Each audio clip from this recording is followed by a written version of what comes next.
there's a section for $1 bills. There's a section for $5 bills. There's a section for $10 bills, section for 20, and a section where you combine the 50s and the hundreds, okay?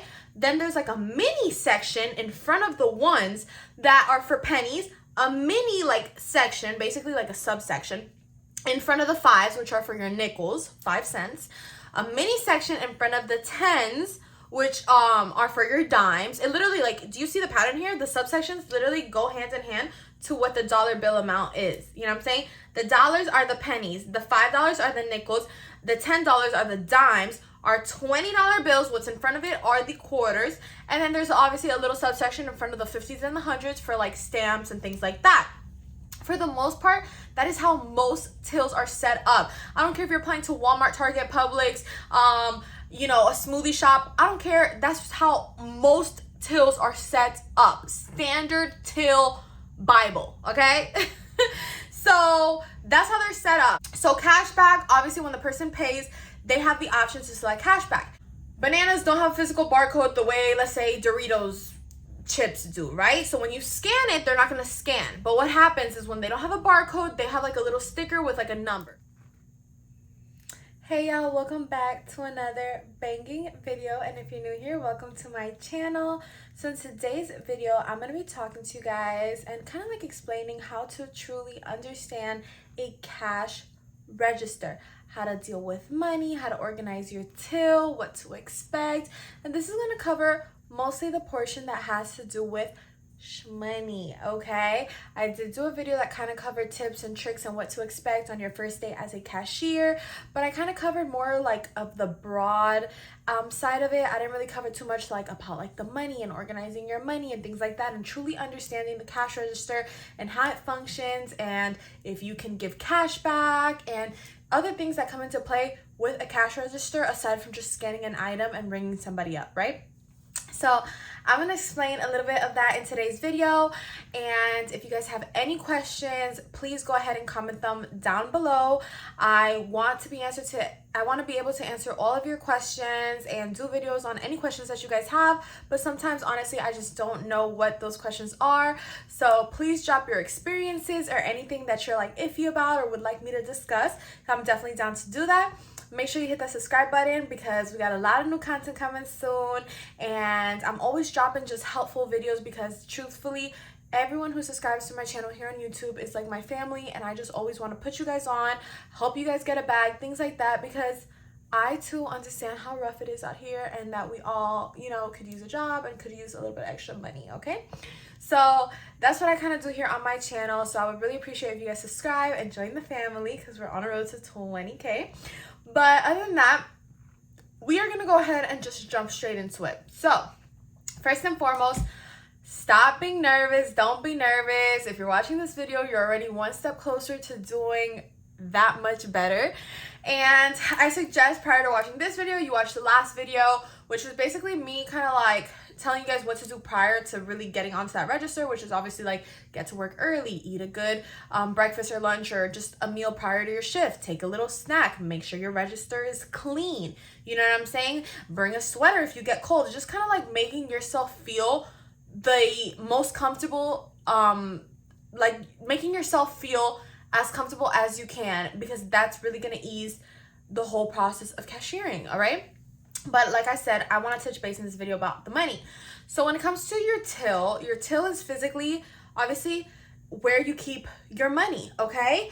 And a cashier is what the person is, like what the title of the person who's giving the money and scanning the items is called, because everybody gets this confused. A till is where the actual money is, and the register is obviously where, you know, you scan items and things like that. The register and the till work hands in hand with each other to kind of like, if the register says the total is $20 and you input like, okay, the customer gave me $50, the register and the till work together to be like, okay, you need to give them back $30, and the till will open up and let you take, you know, the $30. So one of the biggest tips I can give you guys on the register is that you need to stay organized. You're dealing with money and other people's money at that, and thousands of dollars sometimes. You know what I'm saying? Sometimes, obviously, it's going to be hundreds. Don't let this freak you out. Don't let this freak you out. But let's be realistic. I don't sugarcoat things because I don't like when people sugarcoat things to me, okay? Let's be realistic. You're dealing with a lot of money, so you want to be organized, okay? I don't care how, like, you know, oh, well, I'm really good with math or numbers or this and that, which, first of all, most of you tell me the opposite, and I was always the opposite. I was always, like, the worst at math, the worst at counting stuff, so I was like, oh, shoot, you know what I'm saying? And some of you guys are like, oh, I'm so good at math, I'm so good at numbers. Honey, I don't care how good you are or how good you think you are at counting numbers and math and this and that. You better keep yourself organized, because guess what? You know what I'm saying? They'll forgive you the first, second, maybe even third, fourth. At least the company I work at, they're pretty forgiving. But if money continuously keeps missing and stuff like that, like, you can lose your job. So I don't care how good you think you are. It's better to be safe than sorry. Keep your till organized. There's a section for $1 bills. There's a section for $5 bills. There's a section for $10 bills, section for 20, and a section where you combine the 50s and the hundreds. Okay? Then there's like a mini section in front of the ones that are for pennies, a mini like section, basically like a subsection in front of the fives, which are for your nickels, 5 cents, a mini section in front of the tens, which are for your dimes. It literally, like, do you see the pattern here? The subsections literally go hand in hand to what the dollar bill amount is. You know what I'm saying? The dollars are the pennies, the $5 are the nickels, the $10 are the dimes. Our $20 bills, what's in front of it are the quarters. And then there's obviously a little subsection in front of the 50s and the hundreds for like stamps and things like that. For the most part, that is how most tills are set up. I don't care if you're applying to Walmart, Target, Publix, you know, a smoothie shop. I don't care. That's how most tills are set up. Standard till Bible, okay? So that's how they're set up. So what happens is, and like for some reason, like there's a lot of older ladies at my job, especially that work like the morning shifts, and every time I get on their registers, for some reason I peep that they tend to like mix the 10s and the 5s and this and that. And baby, that stuff will confuse you. I don't care how good at math you are, but like if you're not organized and you start mixing the things, like I don't know what advantage y'all think y'all get by doing that. Just keep it standard. You know why? Because even though you might be like, well, I'm faster if I put the 20s where the 10s are because it's easier for my hand to read. Like, if you have you might have your own logic and this and that. But the thing is, if one day you mess up and you need help, it's going to be harder for someone else to help you because that's not how they set it up. Like, everyone usually sets it up the way I just said. So obviously, like when you explain something to someone or you need help, it'll be easier for them to help you because they're going to be like, okay, so the 5s were where the 5s were, but you grabbed a dollar from the left. Okay, so you must have grabbed a $10. Like, you know what I'm saying? They'll be able to help you because they'll have like a reference on how this stuff is set up. If you set it up your own way, first of all, you're not allowed to usually, but like second of all, it messes things up. So I don't know. The old ladies, I think they do it because like they're old and they don't realize what they're doing, and sometimes that's why they've messed up. But yeah.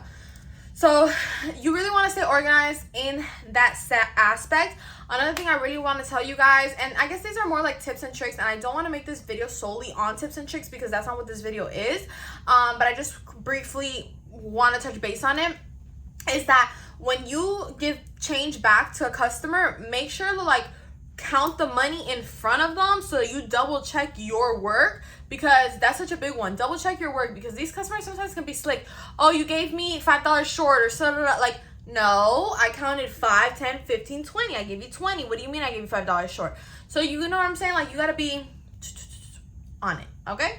And so I be counting that change like 3-4 times. I count it to myself. I count it to the customer. I double check the receipt. That's another one. Double check the receipt. Make sure that you gave them the exact amount that's on that receipt.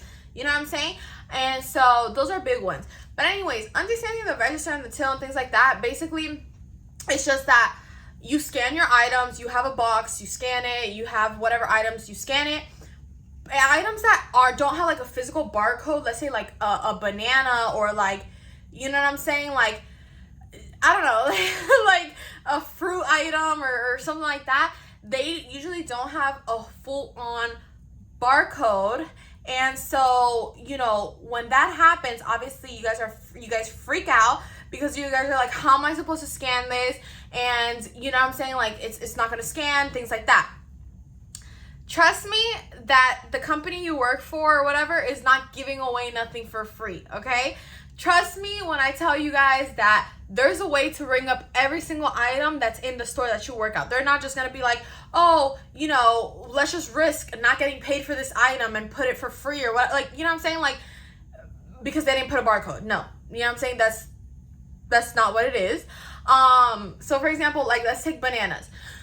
Bananas don't have a physical barcode the way, let's say, Doritos chips do, right? So when you scan it, they're not going to scan. But what happens is when they don't have a barcode, they have like a little sticker with like a number. Bananas at the store I work at, the code is 4011. And so again, I have some of these codes memorized because I've been doing this for so long. But if you didn't know it, you could just look at the banana and it's going to have a sticker with the number on it. It's going to be like a 4-digit number or 5-digit number. And then you input that number, and then usually, obviously, if it doesn't have a barcode and it has a number, that number is in relevance to the weight of that item, okay? So if it doesn't have barcode, items that have a barcode are not, you don't weigh those items. But items that are literally just have like a 4 or 5-digit number, those items need to be weighed, okay? So, yeah. So basically, if, for example, the bananas, they don't have the barcode, you know, put them on the scale, you put the number that it says. If you work at Walmart, it might be 35, like, you know, a different number, and then it's going to weigh it, and then you can move on to the next item. That's how you basically weigh, you know, things that don't have a barcode. If you guys need a separate video on that or an example or me to go more in depth about it, let me know. But I feel like it's pretty standard. But if you need a more in-depth video, I got you, because I know that could be challenging. That was something that was challenging to me at first, especially if you don't know how to work it. But like I said, the register really does everything for you. You just have to like input the numbers. So that's a big one. Another thing I wanted to touch base on was cash back. So cash back, obviously when the person pays, they have the option to select cash back. Every store is different. At the company I work at, the most amount of cash back you can take out is $75, okay? And basically when the customer goes to pay, they're gonna, like, the machine does everything for us, you know, and I say us because I'm a cashier too. The machine does everything for us. So the machine will say, you know what I'm saying, do you want cash back? So then the customer can select yes or no. And then if the customer selects, you know, yes, they're gonna say how much, 20, 10, 40, or other. The customer will select other or 20 or 40 or whatever the money they want, as long as it doesn't exceed the limit. Again, even if they try to exceed the limit, the physical register won't let them.